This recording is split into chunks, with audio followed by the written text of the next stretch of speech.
Hello Baburao. अब आ जाते हैं प्रश्न उत्तर पे। प्रश्न उत्तर की बात कर लेते हैं। अभी पहले प्रश्न को देखते हैं। हमारा पहला प्रश्न है, वायु में जलाने से पहले मैग्नीशियम रिबन को साफ किया जाता है। वायु में जलाने से पहले मैग्नीशियम रिबन को साफ क्यों किया जाता है? ये अभी अभी हमने इस तरह की जो क्रियाकलाप था इसको देखा था, मैग्नीशियम रिबन को। तो जो ये मैग्नीशियम रिबन है, इस मैग्नीशियम रिबन को हमें थोड़ा साफ करना पड़ता है। किससे साफ करते होंगे? रेगमाल। रेगमाल सुना? सैंड पेपर बोलते हैं उससे। जैसे सपोज करो, मान लो आपके पास लकड़ी है और लकड़ी पे बहुत सारी मिट्टी लगी है। अगर लकड़ी को जलाएंगे जल जाएगी? नहीं जलेगी। पहले आपको लकड़ी साफ करनी पड़ेगी और फिर लकड़ी को साफ करोगे तो वो लकड़ी जल जाएगी। इसी तरीके से मान लेते हैं हमारे पास ये मैग्नीशियम रिबन था भाई, ठीक है। ये तो है एमजी। एमजी तो समझ गया आप, मैग्नीशियम रिबन है। ये हवा है। हवा में क्या मौजूद है? हवा में मौजूद है ऑक्सीजन, हवा में मौजूद है कार्बन डाइऑक्साइड CO2, और धूल मिट्टी भी होती है साथ में।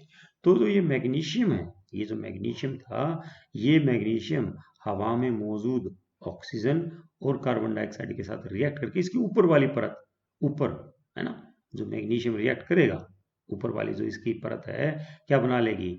मैग्नीशियम ऑक्साइड बना लेगी और मैग्नीशियम कार्बोनेट बना देगी। क्या बना देगी? Magnesium carbonate. ये दो चीजें बना देगी वो। क्या क्या बना लेगी वो? मैग्नीशियम ऑक्साइड और मैग्नीशियम कार्बोनेट। ठीक है। ये दो, इनके नाम याद रखने पड़ेंगे आपको। दो चीजें बन जाएंगी, ऊपर ऊपर बनेगी ये। सिर्फ ऊपर की इसको हम इस तरह दिखा दें, अब भाई ये एक ऊपर परत बन गई इसकी, हल्की हल्की सी धूल मिट्टी भी शामिल हो जाएगी इसमें थोड़ी थोड़ी। मैग्नीशियम रिबन को अगर आप छोड़ दो हवा में काफी समय के लिए, तो ऊपर एक परत सी बन जाती है। किस किस की परत है? मैग्नीशियम ऑक्साइड, मैग्नीशियम कार्बोनेट, इन दोनों चीजों की परत, और साथ में धूल मिट्टी बोल देंगे, धूल मिट्टी के कण भी इस पे। तो इनको, ये जो लेयर ऊपर की जो परत बन गई, इसको हटाने के लिए किसका इस्तेमाल करना पड़ता हमें? इसको साफ करने के लिए सैंड पेपर, है ना। इंग्लिश में सैंड पेपर बोल देते हैं, हिंदी में आप लोगों ने देखा हो दरवाजे साफ करते हैं ना, रेगमाल बोल देते हैं, रेगमाल। उसका नंबर भी होता है, इतने नंबर का, 50 नंबर का, 80 नंबर का, 100 नंबर का, है ना। लकड़ी का अलग होता है, लोहे का अलग होता है। तो इसको रेगमाल से साफ करना पड़ता है हमें। किस लिए साफ करना पड़ता है? कि इसकी जो ऊपर वाली परत है, इसको हटाने के लिए। ऊपर वाली परत, ये मैग्नीशियम इनके साथ अभिक्रिया करके ऊपर इसकी जो परत बन गई, वो किसकी परत बन गई? मैग्नीशियम ऑक्साइड, या या और इसका, ये आगे बजाय और लिखेंगे, और मैग्नीशियम कार्बोनेट। तो आप खुद बना लेंगे, इसका आंसर लिख लेंगे कि मैग्नीशियम रिबन हवा में उपस्थित या वायु में उपस्थित ऑक्सीजन और कार्बन डाइऑक्साइड के साथ अभिक्रिया करके एक परत बना लेता है मैग्नीशियम ऑक्साइड और मैग्नीशियम कार्बोनेट की और धूल मिट्टी की। उसको हटाने के लिए हमें उसको हटाने के लिए इसको साफ करना पड़ता है ताकि वो आराम से जल सके। चलिए अब बात करते हैं दूसरे प्रश्न की। दूसरे प्रश्न में क्या बोला इसने? निम्नलिखित रासायनिक अभिक्रियाओं के लिए संतुलित समीकरण लिखिए। संतुलित लिखने पड़ेंगे भाई हमें, ठीक है। तो एक एक का लिख लेते हैं हम, पहले इनके सूत्र लिख लेते हैं यहाँ पे। हाइड्रोजन और क्लोरीन। हाइड्रोजन का क्या हो जाएगा? हाइड्रोजन का क्या हो जाएगा? H2। क्लोरीन का क्या हो जाएगा? Cl2, ठीक है। और इस तरफ बन जाएगा हाइड्रोजन, इस तरह बन जाएगा hydrogen chloride. Hydrogen chloride, hydrogen chloride का क्या लिख देंगे हम यहाँ पे? HCl। अब इसने बोला इसको संतुलित भी करो। संतुलित का तो हमें पता ही है कैसे करते हैं। तो इसमें धातु तो कोई है नहीं। क्लोरीन भी क्या होती है? अधातु। क्लोरीन भी क्या होती है? अधातु। और हाइड्रोजन दो ही है। क्लोरीन के इस तरफ कितने परमाणु हैं? दो। इस तरफ कितने हैं? एक। तो हमें तरीका पता है, हीट एंड ट्रायल मेथड, इसके आगे दो लगा देंगे भाई। तो क्लोरीन के भी दो, यहाँ पे भी दो, तो क्लोरीन की तो बात बन गई। अब हाइड्रोजन की बात कर लेते हैं। हाइड्रोजन के यहाँ पे कितने हैं? दो। हाइड्रोजन के यहाँ पे कितने हो गए? दो हो गए। अब तो दो यहाँ पे क्लोरीन के हैं, दो ही हाइड्रोजन। तो ये तो होगी हमारी संतुलित, आसान, लिख दिया। दूसरी की बात करते हैं, दूसरी रासायनिक अभिक्रिया। दूसरी रासायनिक अभिक्रिया के बारे में सोचना शुरू करो। ये हमारा है, क्या है? Barium chloride. Barium chloride, barium BaCl2, BaCl2। जिस जिसका नाम हम अब यहाँ पे बात करेंगे, आप उसको याद करने की कोशिश करेंगे। ऐसे तो धीरे धीरे याद हो जाएंगे, एकदम नहीं होते, है ना। आप इनको खुद ही कॉपी में लिखोगे याद करके तो ज़्यादा अच्छा रहेगा, और याद भी हो जाएंगे धीरे धीरे। एकदम तो नहीं होते, लेकिन धीरे धीरे याद हो जाते हैं। बेरियम क्लोराइड, इसमें क्या, इसने किसके साथ अभिक्रिया? Aluminium sulphate. Aluminium sulphate Al2SO4 और इसका यहाँ पे 3, ठीक है भाई। ये हो जाएगा हमारा क्या नाम है इसका, एल्यूमिनियम सल्फेट। अब ये इन दोनों की, ये इस तरफ क्या तो सबको पता है ना, इस तरफ वालों को क्या बोलते हैं हम, अभिकारक। ये तो क्या है, अभिकारक। और इस तरफ जो बनेगा वो उत्पाद। अब उत्पाद क्या भाई हमारा यहाँ पे, बेरियम सल्फेट एल्यूमिनियम क्लोराइड, इकट्ठा लिख देते हैं, बेरियम सल्फेट BaSO4 और जमा में aluminium chloride AlCl3, aluminium chloride. अब बात करते हैं इसको संतुलित करने की, अब बात करेंगे इसको संतुलित करने की। अभी यहाँ पे मैं बता देता हूँ आप लोगों को, बेरियम भी धातु है, एल्यूमिनियम भी धातु है, ठीक है, 2 धातु हैं इसमें, एक बेरियम लिख दिया हमने, एक एल्यूमिनियम लिख दिया। अधातु कौन सी बाकी ध्यान दो, S है सल्फर है, Cl है क्लोरीन है, और क्या भाई ऑक्सीजन। तो पहले धातु लिख लिया हमने, फिर अधातु। बैलेंस करना शुरू करते हैं, बराबर करना शुरू करते हैं, संतुलित करना शुरू कर देते हैं। तो सबसे पहले बेरियम की बात कर लेते हैं। बेरियम में कितने परमाणु, 1। बेरियम में कितने परमाणु, 1, तो बैलेंस है भैया ये तो। दूसरे की बात कर लेते हैं, दूसरा क्या हमारा एल्यूमिनियम। एल्यूमिनियम में कितने परमाणु, 2। एल्यूमिनियम में कितने परमाणु, 1, तो ये एल्यूमिनियम के 2 परमाणु हैं, 1 परमाणु तो बराबर करना पड़ेगा। बराबर करने का हीट एंड ट्रायल मेथड, तो क्या कर देंगे, इसके आगे 2 कर देंगे, इसके आगे 2 कर देंगे। तो एक बात और बताऊं मैं, हम आगे जो लिखेंगे कितना लिखेंगे आगे, आगे या 2 4 है ना, इस तरह, मतलब कि जो उनकी संख्या है 1 2 3 कुछ भी लिख सकते हैं, उनका जो नंबर होगा सम ही होगा, सम संख्या में होंगे। जो परमाणु होंगे हमारे यहाँ पे सम संख्या में ही होंगे ज्यादातर। ज्यादातर का मतलब जो पहले से ही विषम में दे रखे हैं बराबर है तो कोई फर्क नहीं पड़ता, लेकिन हम सम में करेंगे। तो भैया अब एल्यूमिनियम यहाँ पे भी 2 और यहाँ पे भी 2, अब तो कितने हो गए, 2 2 हो गए, ठीक है भाई, एल्यूमिनियम की बात कर ली। अब जब आप एल्यूमिनियम की बात कर ले तो एक बार वापस ऊपर जाना पड़ेगा भैया, बेरियम पे चलते हैं वापस। बेरियम का 1, बेरियम का, ठीक है, देखो बेरियम 1 बेरियम 1, हाँ ठीक है। एल्यूमिनियम का तो अभी किया था हमने। अब बात करते हैं सल्फर की। सल्फर के कितने हैं भाई यहाँ पे, ध्यान दो थोड़ा सा, बताओ सोच के। सल्फर के कितने परमाणु हैं, 3। कैसे है, ध्यान दो, Al2SO4 3 टाइम्स है, 3 बार है ना, SO4 ये 3 लिख रखा है ना, तो 3 बार लिखो तो S के सल्फर के कितने हो गए, 3। यहाँ पे सल्फर के कितना है, 1। यहाँ पे सल्फर का कितना हो गया, 1, यहाँ पे 3, यहाँ पे 1, यहाँ पे 3, तो बराबर कर दें। क्या करेंगे, यहाँ पे 3 लिख देंगे। यहाँ पे जो हमने 3 लिख दिया, यहाँ पे जो हमने 3 लिखा, तो सल्फर के यहाँ भी 3 और सल्फर के यहाँ भी 3। अभी जैसे हमने बात की थी, जब भी आप किसी के भी करते हो, सल्फर के कर दिया हमने बराबर, लेकिन फिर ऊपर जाना पड़ेगा एक बार दोबारा से। ऊपर चलते हैं वापस, ऊपर वापस चलेंगे। बेरियम का देख लेते हैं, बेरियम का कितना है, 1। यहाँ पे बेरियम के कितने हो गए, अब तो 3 हो गए, बेरियम के गड़बड़ होगी भैया। तो क्या करेंगे, यहाँ पे बेरियम के 3 कर देते हैं, तो इसके आगे भी हमने 3 लिख दिया, है ना। अब बेरियम के बराबर हो गए, बिल्कुल बराबर हो गए। देखो शुरू से देख लेते हैं, है ना।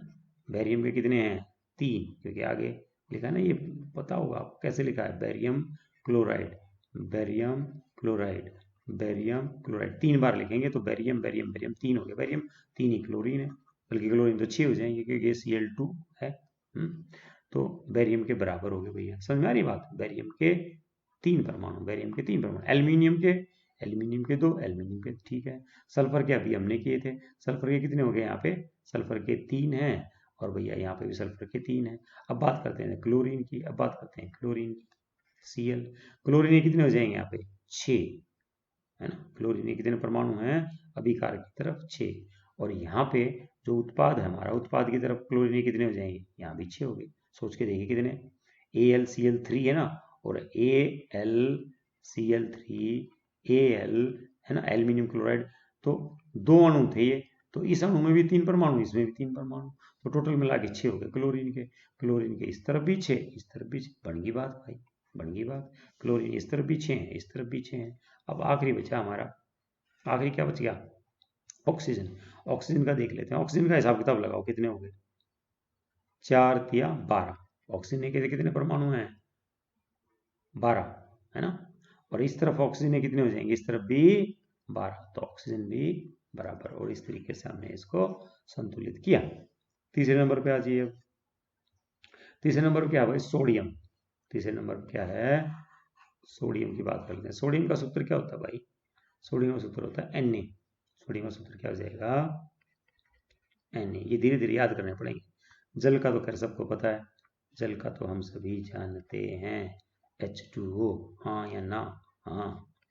अब आ जाओ, अब क्या रहेगा हमारा, sodium hydroxide, sodium hydroxide, sodium hydroxide हो जाएगा NaOH, और साथ में हाइड्रोजन, साथ में हाइड्रोजन, साथ में हाइड्रोजन, हाइड्रोजन का क्या लिख देंगे भाई, H2। अभी हमने जो बात की थी कि इनको बराबर करना, संतुलित करना, संतुलित करने के लिए क्या लेंगे, मेटल नॉन मेटल लिख लेते हैं, है ना। तो Na हमारी मेटल है, Na मेटल, मेटल मतलब धातु, मेटल मतलब धातु, मेटल मतलब धातु। तो भैया Na लिख लिया, Na के बाद और क्या है, ऑक्सीजन और हाइड्रोजन, ऐसे लिखते हैं। Na का यहाँ पे कितने परमाणु, एक, यहाँ पे भी कितने परमाणु, एक, तो होगी बराबर ये। फिर ऑक्सीजन की बात कर लें तो ऑक्सीजन का कितना है यहाँ पे, एक परमाणु। हाइड्रोजन का कितना है, सॉरी ऑक्सीजन यहाँ पे भी कितना है, एक परमाणु, तो ऑक्सीजन ही बराबर होगी। अब हाइड्रोजन की बात करते हैं, हाइड्रोजन के कितने परमाणु, दो, यहाँ पे हाइड्रोजन के कितने परमाणु, एक, तो इसमें एक, इसमें तो सॉरी दो इसमें, तो अभिकारक की तरफ कितने हो गए, सॉरी उत्पाद की तरफ कितने हो गए बेटा, तीन, और अभिकारक की तरफ कितने हैं, दो, तो होगी गड़बड़, तो बराबर करना पड़ेगा हमें। तो बराबर करने के लिए क्या करेंगे, बराबर करने के लिए काम करते हैं हम, यहाँ पे तीन है, तो अगर मैं इसके आगे दो लगा दूं, सोच के देखिए, तो अब टोटल कितने हो जाएंगे, यहाँ पे दो हाइड्रोजन हो गए, है ना। क्यों हो गए दो, अभी बताया था मैंने, NaOH दो बार लिख दिया आपने, है ना। 2NaOH का मतलब क्या होता है कि आप इसको दो बार लिख दोगे, है ना।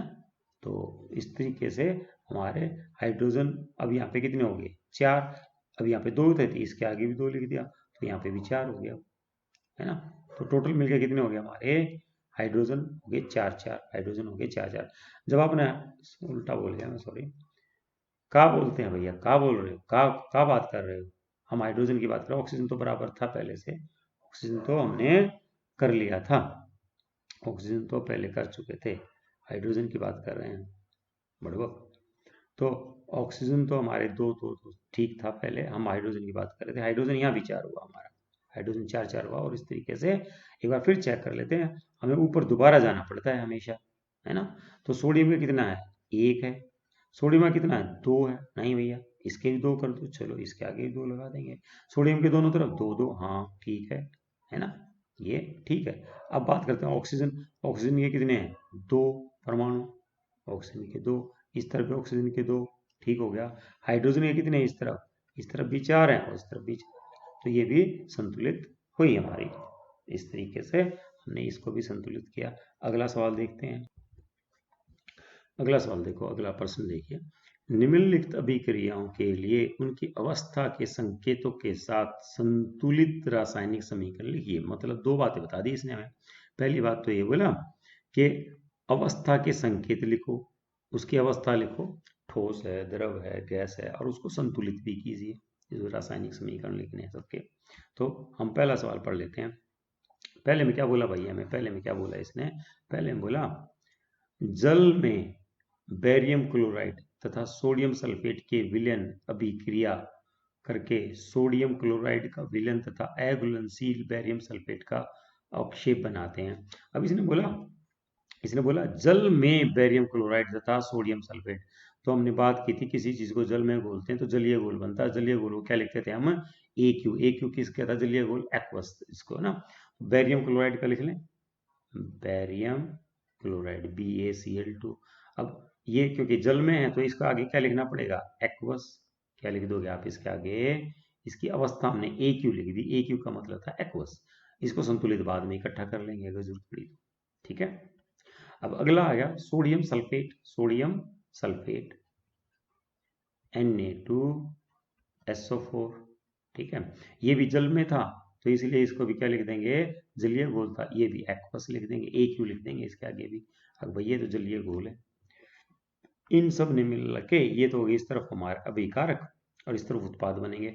अब उत्पादों की बात करें तो क्या बनेगा, सोडियम क्लोराइड का विलयन तथा अघुलनशील वर्ड यूज किया इसने, कौन सा शब्द प्रयोग किया यहाँ पे, अघुलनशील बेरियम सल्फेट, है ना। अघुलनशील मतलब भाई घुलेगा नहीं, इसका मतलब कैसा, ठोस है ये, है ना। सोडियम क्लोराइड, एक तो बन गया सोडियम क्लोराइड NaCl। तो सोडियम क्लोराइड कैसा बना होगा, ये भी जल में बना है, जल था तो ये तो कैसा बनेगा, जल है ना, करके सोडियम क्लोराइड का विलेन, तो ये एक्वस AQ लिख देंगे इसके आगे। और जो अगला हमारा बेरियम सल्फेट BaSO4, ये अघुलनशील है, तो इसके आगे क्या लिख दोगे आप, S लिख दोगे। S का मतलब ठोस है ना। अब इसको बात है संतुलित करने की, संतुलित करने का हमें तरीका आता है, संतुलित करने का तरीका हमें आता है। इनमें धातु कौन कौन सी मैं बता देता हूँ आपको, धातु कौन कौन सी भाई, इनमें धातु कौन कौन सी है लिख लेते हैं यहाँ पे। बेरियम धातु है, सोडियम धातु, ये दोनों धातु हैं, बाकी सारी अधातु हैं। तो लिख दें, पहले हम लिख देते हैं बेरियम, फिर लिख देते हैं सोडियम, फिर लिख देते हैं क्लोरीन, फिर लिख देते हैं सल्फर, फिर लिख देते हैं ऑक्सीजन, सारी लिख दी हमने। तो बेरियम के कितने परमाणु, एक। बेरियम में कितना परमाणु, एक, तो बेरियम तो है संतुलित। सोडियम के कितने परमाणु, दो।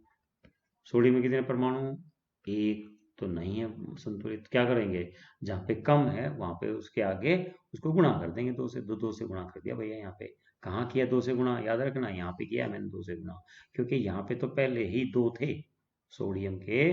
देखो ना, सोडियम में कितने परमाणु हैं, दो, यहाँ पे एक था, तो हमने इसके आगे hit and trial method use किया अपना और दो कर दिए, ये हो गए दो, बराबर हो गए। वापस चलते हैं भैया, हमारे जब हमने सोडियम के परमाणु बराबर किए, उससे कहीं बेरियम में तो गड़बड़ नहीं होगी। तो बेरियम का तो ठीक है, पहले भी एक था अभी भी एक है, तो बेरियम भी बराबर और सोडियम भी बराबर। आगे चलते हैं, अब क्लोरीन की बात कर लेते हैं। क्लोरीन के कितने परमाणु हैं, दो हैं। क्लोरीन के कितने परमाणु हैं, दो हो गए, क्योंकि तो NaCl दो बार लिखा, ये तो समझ में आ गया होगा आपके ना। NaCl2 को क्या, सॉरी NaCl ऐसे लिखा है, तो इसका मतलब कितनी बार लिखा होगा, इसको अलग अलग दो बार लिख देंगे। तो क्लोरीन कितने हो गए, दो हो गए, तो क्लोरीन भी बराबर हो गया, ये भी बराबर है पहले से ही, है ना। अब बात करते हैं सल्फर की। सल्फर का कितना परमाणु है, एक है। सल्फर के कितने परमाणु हैं, एक। सल्फर का कितना परमाणु है, एक, है ना। तो बन की बात। अब ऑक्सीजन का देख लेते हैं। ऑक्सीजन के कितने परमाणु भैया, चार। ये ऑक्सीजन के कितने परमाणु हैं, चार। ऑक्सीजन के कितने परमाणु हैं, चार। तो बस हो गया, ये हमारी संतुलित भी होगी, है ना। आया समझ में। अब ये फर्स्ट पहले वाली थी, अब दूसरी की बात कर लेते हैं। दूसरी हमारी रासायनिक अभिक्रिया, इसकी बात करते हैं। देखिए ध्यान दो आप लोग, सोडियम हाइड्रोक्साइड, सोडियम हाइड्रोक्साइड जल में, जल में खुद बोल दिया उसने, तो सोडियम हाइड्रोक्साइड NaOH, और जल में बोल दिया तो क्या लिख देंगे यहाँ के AQ, है ना। जल में जलीय घोल है ये। आगे बोलता है सोडियम हाइड्रोक्साइड का विलयन हाइड्रोक्लोरिक अम्ल के साथ, हाइड्रोक्लोरिक अम्ल, क्या बोला, हाइड्रोक्लोरिक अम्ल, जमा में HCl, है ना। ये भी कैसा हो जाएगा, AQ। हमने अवस्था है ना, जो अवस्था को हमने हाईलाइट कर दिया भैया, AQ है दोनों, है ना, जलीय घोल है दोनों, जल में, इसने खुद लिख रखा है जल में। अभिक्रिया करके सोडियम क्लोराइड का विलयन तथा जल बनाते हैं। अब बनेगा क्या इस तरफ, जो उत्पाद होंगे क्या क्या बनेंगे, सोडियम क्लोराइड का विलयन, विलयन मतलब वही पानी में ना, सोडियम क्लोराइड NaCl, कैसे लिखेंगे यहाँ पे एक्वस, और साथ में क्या बनेगा H2, H2 तो कैसा बनेगा हमारा यहाँ पे L मतलब L मतलब तरल रूप में मिलेगा, ये AQ के रूप में मिलेगा। आया समझ में। अब बात कर लेते हैं इनको संतुलित करने की। हमने इनकी अवस्था तो लिख दी, अब संतुलित करते हैं भाई। संतुलित करने के लिए क्या करना था, याद करो। अब फिर मेटल लिख लेंगे, नॉन मेटल लिख लेंगे, मेटल लिख लेंगे, नॉन मेटल लिख लेंगे, है ना। धातु लिखेंगे, अधातु लिखेंगे। सोडियम इसमें धातु है, और सोडियम के बाद इसमें सारी अधातु है। क्लोरीन अधातु है, क्लोरीन क्या है, अधातु है। ऑक्सीजन अधातु, हाइड्रोजन अधातु, ठीक है। तो सोडियम का कितना परमाणु, एक। सोडियम का कितना परमाणु, एक है, बराबर, इसको छोड़ देते हैं। आगे चलते हैं, क्लोरीन, क्लोरीन का कितना परमाणु, एक। क्लोरीन का कितना, एक है, बराबर। ऑक्सीजन का कितना परमाणु, एक। ऑक्सीजन का कितना, एक। हाइड्रोजन के कितने हैं, हाइड्रोजन का एक और एक, दो, और हाइड्रोजन के यहाँ पे कितने हैं, दो। तो सब कुछ पहले से ही इसमें, तो ये तो पूर्व से ही संतुलित है, पहले से ही। चलिए अगला टॉपिक शुरू करते हैं, रासायनिक अभिक्रिया के प्रकार। हमें ये तो पता लग गया रासायनिक अभिक्रिया क्या होती है। अब हम बात करेंगे रासायनिक अभिक्रिया के प्रकारों के बारे में। हमारी जो ये अभिक्रिया हैं 5 तरह की हैं। पहले हम इनके कितने प्रकार के हैं उसी की बात कर लेते हैं। सबसे पहले है हमारी संयोजन। संयोजन अभिक्रिया।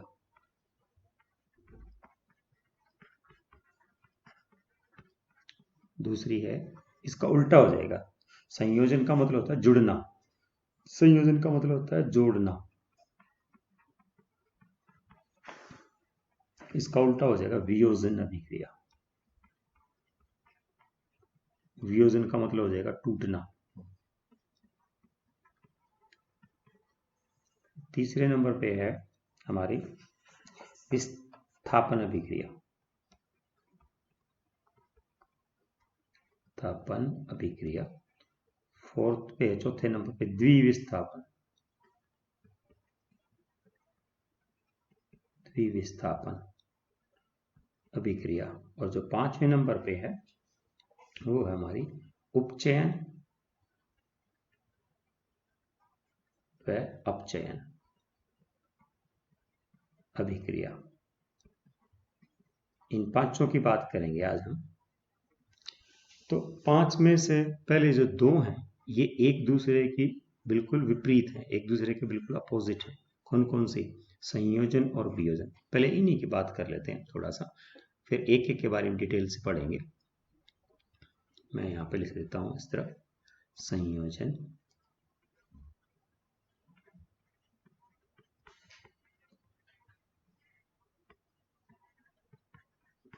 अभिक्रिया, और इस तरफ लिख देता हूँ वियोजन।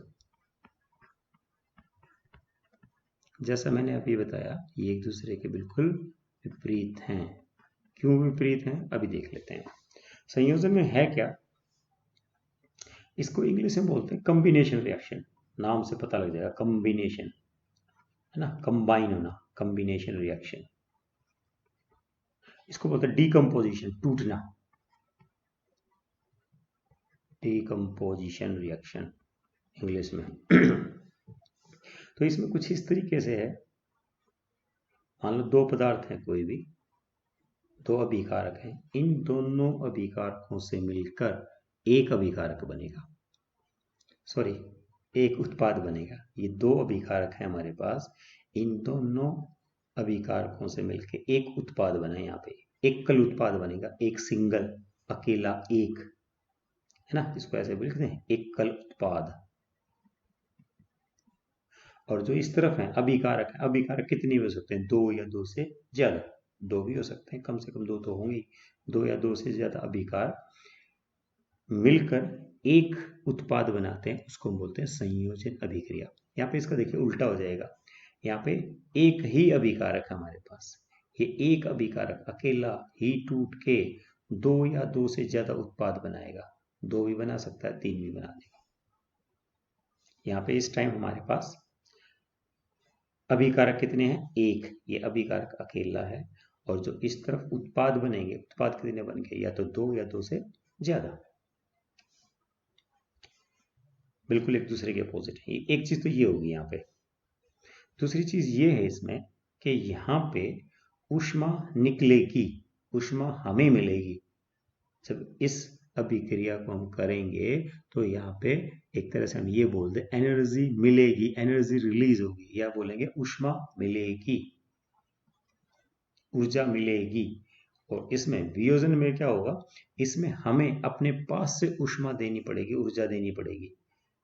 यहाँ पे जब हम अपने पास से ऊष्मा इसमें लगाएंगे, यूज करेंगे, तो ये अभिक्रिया होगी, वरना होगी ही नहीं। तो इसमें तो एक तरह से ये बोलते हैं एनर्जी रिलीज होती है, और इसमें एनर्जी एब्जॉर्ब, मतलब कि जरूरत पड़ेगी एनर्जी की, ऊर्जा की जरूरत पड़ती है। अब इनको डिटेल से पढ़ लेते हैं, एक एक को पढ़ लेंगे हम। पहले हम बात कर लेंगे संयोजन अभिक्रिया की, फिर इसके बाद वियोजन की बात करते हैं। चलिए अब बात करते हैं संयोजन अभिक्रिया की। संयोजन अभिक्रिया से पहले इसने एक बात बताई हमें, इस बुक वाले ने, उसके बारे में बात कर लेते हैं। देखिए इसने बोला कोई भी एक रासायनिक अभिक्रिया है, केमिकल रिएक्शन है, उसके अंदर कोई भी बाहर से परमाणु नहीं आता, कोई भी परमाणु बाहर से नहीं आएगा। ये एक रासायनिक अभिक्रिया है। कोई भी रासायनिक अभिक्रिया की बात करें हम, जितनी भी अभी पीछे पढ़ी हमने या आगे पढ़ेंगे, जितनी भी रासायनिक प्रक्रिया रासायनिक अभिक्रियाएं की बात कर रहे हैं हम, इनमें जितने परमाणु उसके अंदर हैं उतने ही रहेंगे, ना तो कोई बाहर से आएगा और ना ही कोई अंदर से इसमें अभिक्रिया से बाहर जाएगा। सिर्फ होगा क्या, इनमें होता क्या, बदलाव क्या होता है, फिर बदलाव क्या होता है, जितनी भी हम अभी तक बात कर चुके, आगे करेंगे अभिक्रिया में, रासायनिक अभिक्रिया में, इनमें कोई भी परमाणु, एक चीज का परमाणु ना तो दूसरे परमाणु में बदलेगा। जैसे यहाँ पे बात करूं मैं, आयरन है, हाइड्रोजन है, तो आयरन हाइड्रोजन ही रहेगा। आयरन हाइड्रोजन ऑक्सीजन भी है, देखिए ओ है ना, पानी में, जल में ओ भी होता है ऑक्सीजन। तो ये ही परमाणु रहेंगे, कोई नया परमाणु नहीं बनेगा या इसमें से कम भी नहीं होगा। जितनी भी हम इनकी बात करेंगे यहाँ पे, या आगे भी कल हमने काफी बात की थी इनकी। इसमें देखिए कैल्शियम है, ऑक्सीजन है, H और हाइड्रोजन ऑक्सीजन यही है, तो इस तरफ भी यही रहेंगे।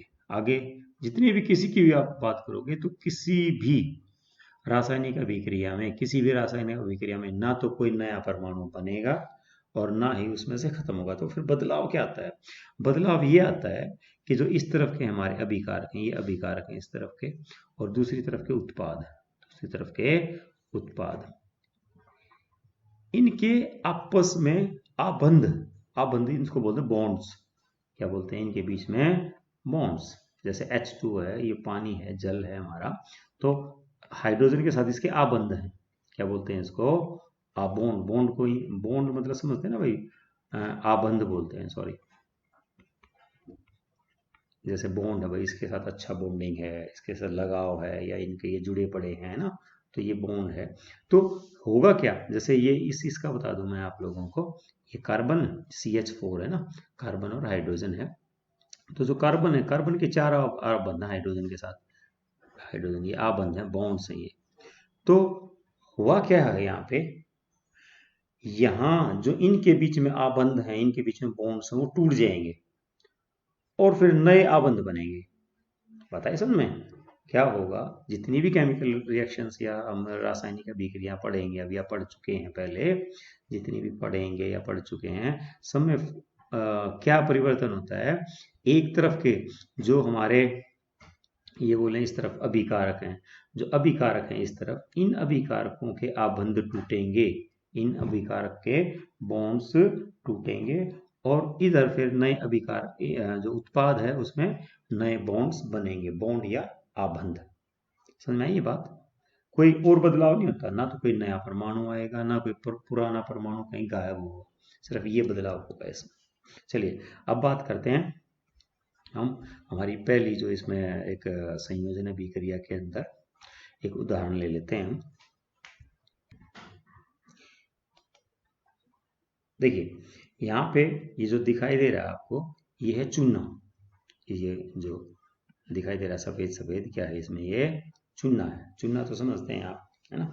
चूने का एक सूत्र है, रासायनिक सूत्र, कैल्शियम ऑक्साइड, CaO। चूने का सूत्र क्या है, CaO, कैल्शियम ऑक्साइड। इसको हम बिना बुझा हुआ चूना ही बोल सकते हैं, बिना बुझा हुआ चूना। ये चूना ले लिया हमने। अब इस चूने में क्या करेंगे हम, इस चूने में डाल देंगे पानी।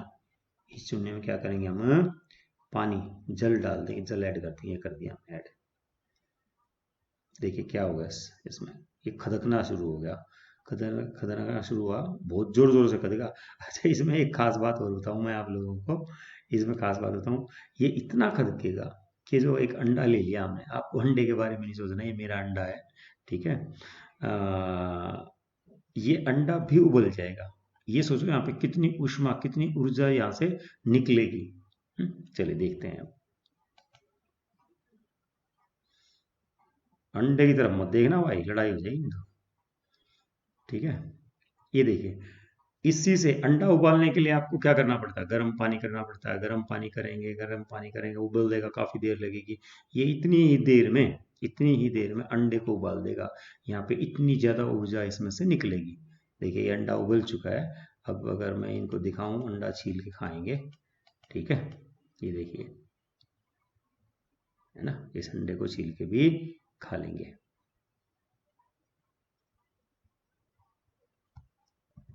चलिए देखिए, हमने अभी क्या किया है, यहाँ पे क्या बात की थी, ये है हमारा चूना, कैल्शियम ऑक्साइड, और इसमें हमने साथ में क्या मिला दिया भाई, जल, पानी में मिला दिया, H2O है, यहाँ पे दिखाई नहीं देता, यहाँ पे लिख देता हूँ H2O, ये दोनों चीजें मिला दी हमने, इसको यहाँ लिख देते हैं। आपने लिया CaO, कैल्शियम ऑक्साइड, क्या लिया हमने, कैल्शियम ऑक्साइड, लिखते हैं यहाँ पे कैल्शियम ऑक्साइड,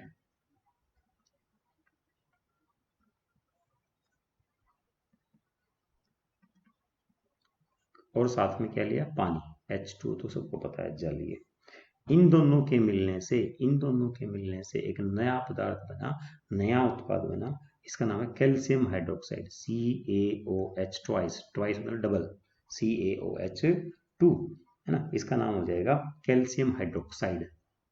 क्या नाम इसका, ये बन जाएगा कैल्शियम हाइड्रोक्साइड।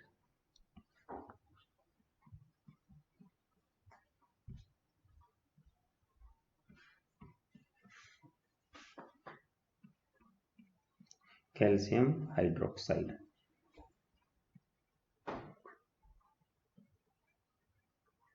Calcium hydroxide.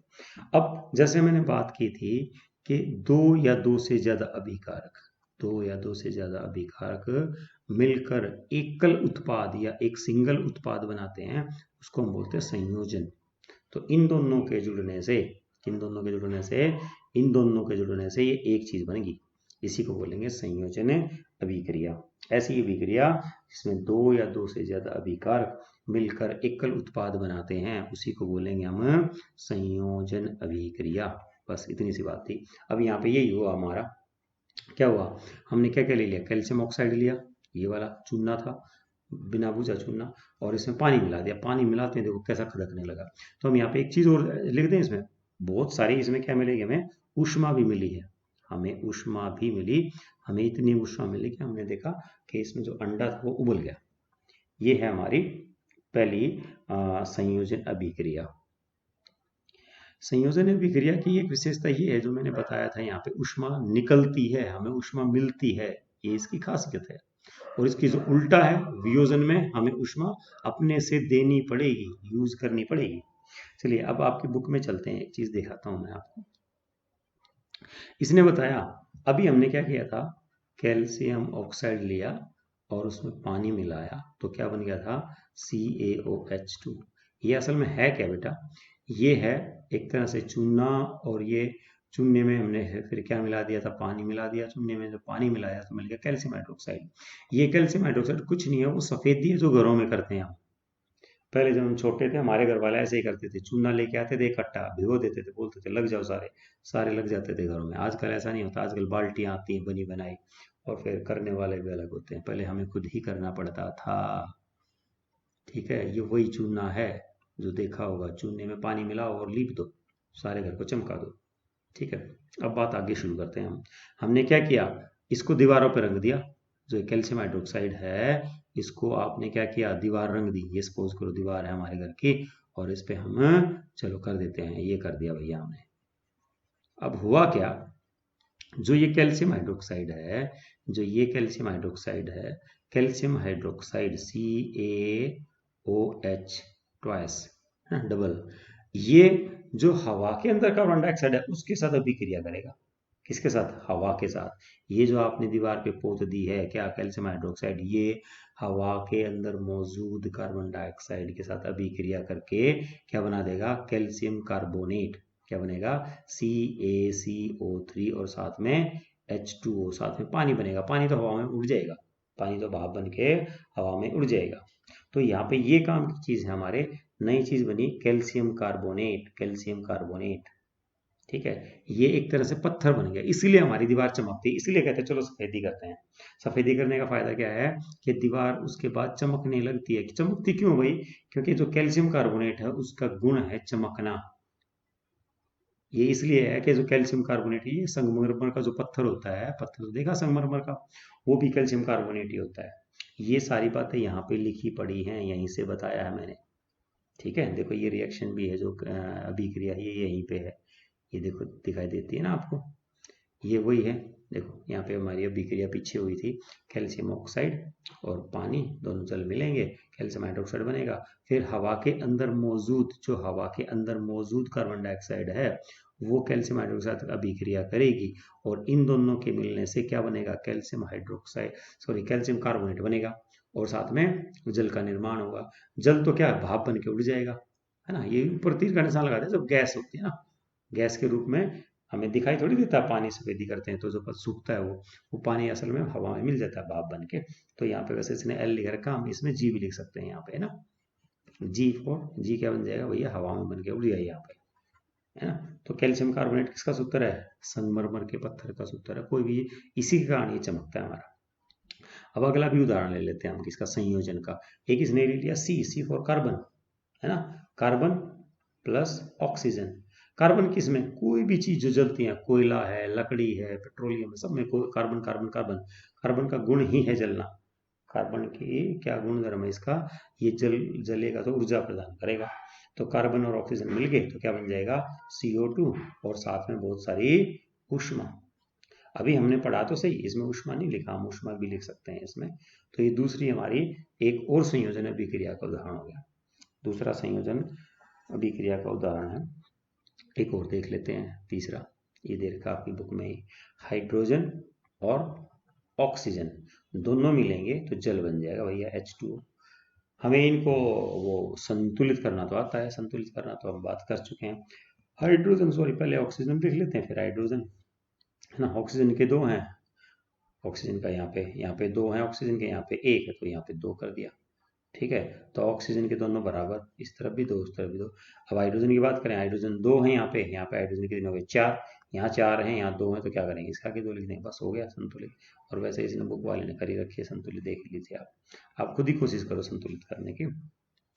तो ये भी एक है संयोजन अभिक्रिया। संयोजन अभिक्रिया मतलब दो या दो से ज्यादा अभिकारक मिलकर एक कल उत्पाद बनाते हैं, उसको संयोजन अभिक्रिया बोलते हैं। हो गया। संयोजन अभिक्रिया का एक और है कि इसमें ऊष्मा का निर्माण होता है, ऊष्मा हमें मिलती है।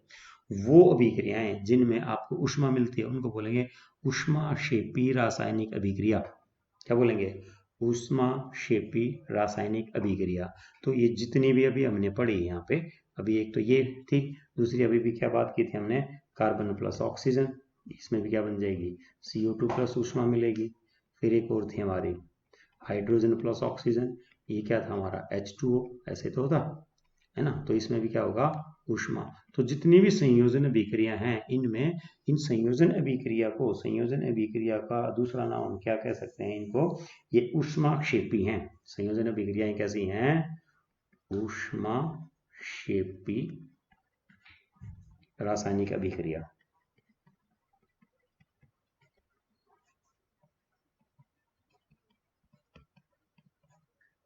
ऊष्माक्षेपी रासायनिक अभिक्रिया, इनमें से ऊर्जा निकलती है, इसको इंग्लिश में एक्सोथर्मिक बोल देते हैं, एक्सोथर्मिक केमिकल रिएक्शन। सी है बेटा, एक्सोथर्मिक केमिकल रिएक्शन। और भी हैं इसके अलावा, आपकी बुक में दे रखी हैं। एक CH4 सूत्र होता है मीथेन का। CH4 किसका मतलब, मीथेन का एक गैस है जो जलती है, मीथेन का एक हिस्सा हो सकता है ये, पूरी तो मीथेन में CH4 नहीं होती, मतलब एक गैस है ये जो जलती है, प्राकृतिक गैस ही बोल देते हैं। ये जब जलेगी, जलने के लिए सबको चाहिए ऑक्सीजन, जलने के लिए सबको चाहिए ऑक्सीजन। दूसरी तरफ बनेगा क्या, CO2 बनेगा, H2O बनेगा और बहुत सारी ऊष्मा। ये भी एक उदाहरण हो गया। अभी ये असंतुलित है, इसको संतुलित कर सकते हो आप, इसको संतुलित कर सकते हैं, आता है हमें संतुलित। इसमें सारी सारी अधातु हैं, कार्बन, ऑक्सीजन और हाइड्रोजन, है ना। कार्बन के कितने हैं, एक, कार्बन का कितना है, एक, ठीक है। ऑक्सीजन के कितने हैं, दो, ऑक्सीजन के कितने हैं, दो, और एक यहाँ पे तीन, तो तीन तो नहीं होनी चाहिए, है ना। यहाँ पे ऑक्सीजन के दो हैं, यहाँ पे ऑक्सीजन का एक है, तो जो उत्पाद की तरफ तीन हो गए, तो आप क्या कर देंगे, यहाँ पे दो लगा देंगे, बात आई समझ में, यहाँ पे दो लगा देंगे। अब कार्बन के तो दो तो ठीक है भैया, ऑक्सीजन के कितने हो गए, ऑक्सीजन के यहाँ भी दो और यहाँ दो, चार हो गए। ऑक्सीजन के सिर्फ दो थे तो हमने क्या कर दिया, यहाँ पे दो लगा दिया, इधर दो लगा दिया आपने। तो अब ऑक्सीजन के दोनों तरफ कितने कितने हो गए, दो, यहाँ पे दो, यहाँ पे चार हो गए, उत्पाद में यहाँ पे भी चार हो गए, तो ऑक्सीजन बराबर। अब हाइड्रोजन को चेक कर लेते हैं, हाइड्रोजन के कितने हैं, चार, यहाँ पे कितने हाइड्रोजन, चार, यहाँ पे हाइड्रोजन कितने, चार, तो ये हमारी संतुलित होगी। तो ये जो हमारे उदाहरण है किसके हैं, ये सारे के सारे संयोजन अभिक्रिया के उदाहरण हैं। इस तरह हमें पता लगा कि संयोजन अभिक्रिया ही ऊष्माक्षेपी रासायनिक अभिक्रिया होती हैं जिनमें ऊर्जा मिलती है। अब आगे बढ़ते हैं थोड़ा सा। अब इसने किताब में एक बात और लिख दी आपकी बुक में, इसने एक बात और बताई। वो क्या बताई? क्या आप जानते हैं कि श्वसन एक ऊष्माक्षेपी अभिक्रिया है? तो इसने तो एक लाइन में लिख दी है बात, लेकिन है थोड़ा सा, बात कर लेते हैं इसके बारे में। श्वसन मतलब हम ऐसे सोचते हैं सांस लेना और छोड़ना, श्वसन, रेस्पिरेशन बोलते हैं इसको इंग्लिश में। लेकिन ऐसा नहीं है, सिर्फ सांस लेना और छोड़ना नहीं होता श्वसन। श्वसन में क्या हो जाएगा, हमने सांस ली, हाँ ये इसका एक हिस्सा है। इसके अलावा जो आपने खाना खाया, आपने क्या खाना खाया, इसमें चावल, आलू, ब्रेड वगैरह खा लिए, है ना, गेहूं से बनी चीजें खा ली, उनके अंदर होता है कार्बोहाइड्रेट। उनके अंदर क्या होता है? कार्बोहाइड्रेट। जो हम खाना खाएंगे उसके अंदर क्या है? कार्बोहाइड्रेट है, कार्बोहाइड्रेट है। जो कार्बोहाइड्रेट है उसको आप पचा लेंगे। ये कार्बोहाइड्रेट हम पेट में जाएगा, आंतों में जाएगा, और वहां पे टूटेगा, एक तरह से पचा लिया। पचाने से हमें मिलेगा ग्लूकोज। पचाने से क्या मिलेगा? ग्लूकोज। ये ग्लूकोज है, ये ग्लूकोज जाएगा हमारी कोशिकाओं में। ग्लूकोज कहाँ जाएगा? हमारी कोशिकाओं में। लेके कौन जाएगा इसको भाई? रक्त लेके जाएगा। इसको हमारी कोशिकाओं में लेके कौन जाएगा? रक्त लेके जाएगा। हमारी कोशिकाओं में ये ग्लूकोज, ये है ग्लूकोज C6H12O6। इस ग्लूकोज को कोशिकाओं में लेके गया कौन? रक्त। और साथ में क्या लेके जाएगा? ग्लूकोज के साथ ही रक्त लेके जाता है ऑक्सीजन। ग्लूकोज भी लेके जाएगा, ग्लूकोज के साथ साथ O2 ऑक्सीजन भी लेके जाएगा। ये दो चीजें मिलेंगी हमें कहाँ पे? हमारी कोशिकाओं में, ग्लूकोज और साथ में ऑक्सीजन। ये दोनों मिलेंगी और दोनों के मिलने से बहुत सारी ऊर्जा, कार्बन डाइऑक्साइड और पानी, ये चीजें निकलेंगी, मतलब एक तरह से उत्पन्न होंगी। क्या क्या? कार्बन डाइऑक्साइड, पहली चीज क्या है? Carbon dioxide. दूसरी चीज क्या है? जल। और तीसरी चीज है ऊर्जा। ये ऊर्जा वही है जिससे हम काम कर पाते हैं। एक तरह से हमारा भोजन है, भोजन करेंगे, सांस लिया, सांस ले ली तो ऑक्सीजन अंदर जाएगी, दोनों चीजें मिलेंगी कोशिकाओं में, और फिर हमें क्या मिलेगी? ऊर्जा मिलेगी। और ये कार्बन डाइऑक्साइड हम छोड़ देंगे वापस सांस में। जो ये कार्बन डाइऑक्साइड है इसको क्या करेंगे? हम सांस लेंगे तो ये बाहर आ जाएगी, और जो जल है उसका हम उपयोग कर लेते हैं। तो जो श्वसन है, अब ये एक प्रश्न आता है आपके पेपर में, एग्जाम में, कि भैया श्वसन एक ऊष्माक्षेपी अभिक्रिया है, इसका बताइए इसके बारे में कैसे है। तो आप बता देंगे।